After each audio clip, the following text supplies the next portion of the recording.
Today I'll show you how to build this easy to make portable gym.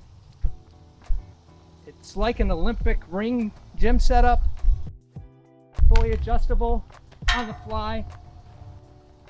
You can take it anywhere, use it in your home, use it in the park, put in a backpack. That's better than the ones you can pay hundreds of dollars for. Interested? Here we go. It's relatively cheap, around $25 or less, depending on how much the hammock straps are. Hammock straps usually come with carabiners, and then these are just 8 4-piece 90-degree electrical conduit sections all glued together, and I'll show you how to make those. Simple, easy, portable. You can set it up literally anywhere. I'm using this pole as an example. It could be a basketball post up there, it could be a tree, it could be anything vertical that could take a little bit of weight of your body going up against it, working out with these rings and hammock straps. So the first thing you do is take your hammock strap and the end, just unroll it here like this. These are the perfect length for stuff like this.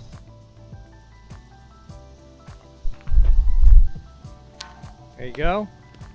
And if for some reason you got a real slippery post, you could just tighten up on it like that.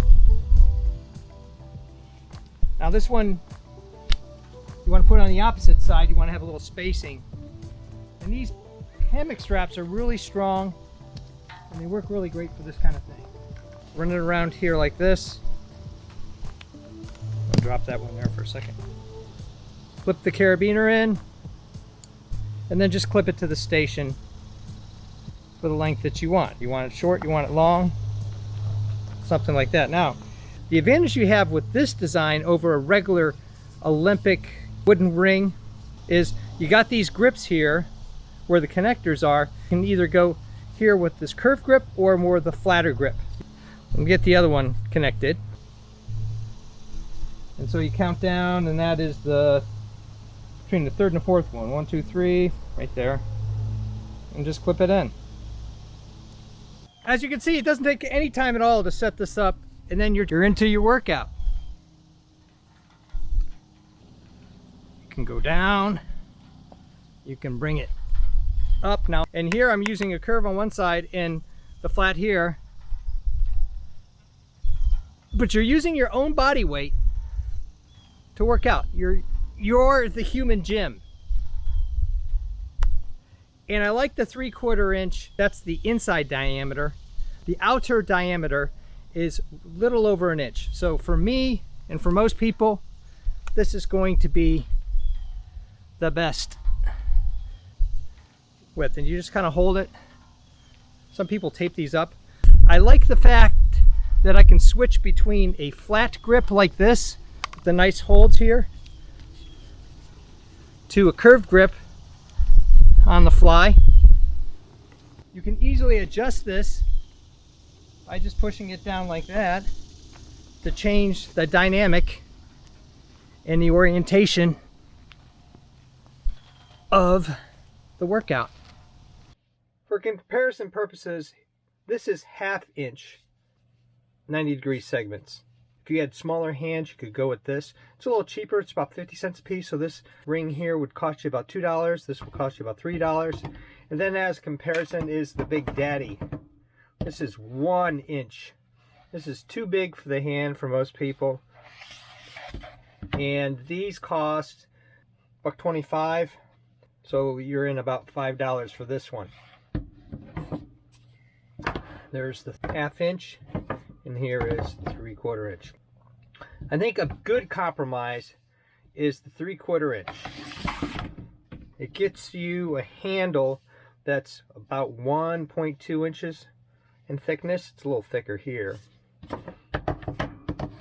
And then you can cut it down just to get a little more of a circle and to get the size more manageable. There's all the information you need to know about this pipe. I actually took some acetone, cleaned it up here on both sides to get rid of that. And you can't really do this with white plumbing because I couldn't find these joints right here in white. So the gray works out. Doesn't show dirt, wear and tear as much. And you can see these guys are not moving. You can pull on them, twist them all day long. They're not going to bend. But the first thing I'm going to do, cut an inch off of each one of these pipes. So I have 4 that are pretty much identical. Most of them will be, but you just want to verify that before you take it out of the store. It's just going to make your life a lot easier. I've marked each one of the pipes. Now I'm just going to take a pipe cutter and cut these guys off. You want to try to make as straight a cut as possible. Line it up, take your time, and do it right. That's a pretty good cut. 2 more to go. Got the 4 1-inch pieces cut off. Set those to the side. Now you're trying to get a 45-degree angle here on this end. So in order to do that, come up with a method. I'm going to take a little tape and put it right around here. You'll see that in a second. And then I'm going to take marker and just run around the edge here so I know how to come in. And as soon as the marker's gone and you're to the tape, you've got 45 degrees. The great thing about the tape is it allows you to have a really straight line if you follow the line. Take a little patience. It's all flat. It's likely straight. Now you can see there's a little bit of a curve here. I'm going in at a minimum of 1/8 of an inch. So I go to the lowest point on the curve if it's not a flush cut, and coming in around 1/8 of an inch, and then I just go around from that point because I'm going to shoot for about a 45-degree angle. We'll try that on the first one, and I'll come back and tell you how good it is. I did a belt sander on this one. You can go a little crazy on the belt sander and then overdo it. I'm really surprised. Had I known this, I would have never used the belt sander or anything on this. Just a little bit of filing, going at an angle with the pipe, rough it out, and then just, this is a fine sanding sponge. Finish off the end. Yeah, it's going to work great. The whole idea is you want to just kind of replicate nice smooth transition just like this one over here. Now that I've done 2 of these, I think what you need to do is about 3/16, somewhere halfway between 1/8 of an inch and 1/4 of an inch, and you're going to get 45-degree angle you're searching for there. So I've retaped this to 3/16 of an inch as I go around. All the sanding and filing is done. Cleaned them up with a wet one. Next thing we need to do is fit check. Easiest way I've learned to do this is just put 2 sections and 2 sections together, and then combine one section. It's a little loose fitting.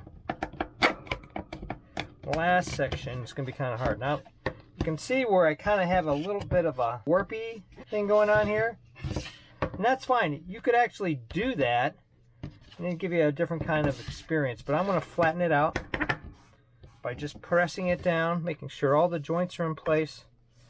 Push them in, and you'd be surprised how strong it is just like this. Trying to get them apart sometimes is a bit of a challenge.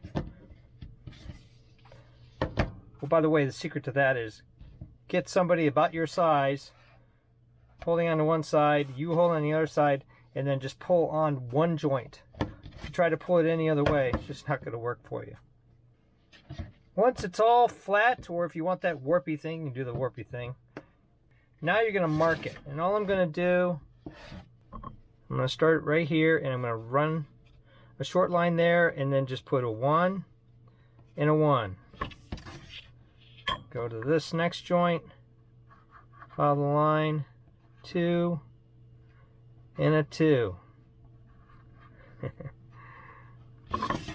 Next joint, mark it, 3 and a 3.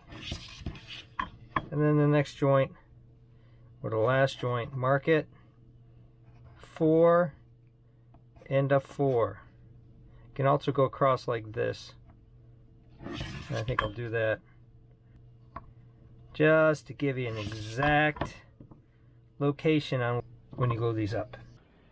Outside for the gluing up portion, I'm using a handy pack here that you can get for about $6 at Walmart or certain hardware stores. I've lined up the pieces in the locations that they'll be when I glue them up, and you can see that there is a secondary line. And the reason why is because after I shot the video downstairs, I pushed it together a little extra and I got a little extra oomph out of it. So I'm going for this inner line that's closest to the number. So the first thing you're going to do is hit everything with the cleaner, both the inside and the outside. Go all the way to the area beyond where you think.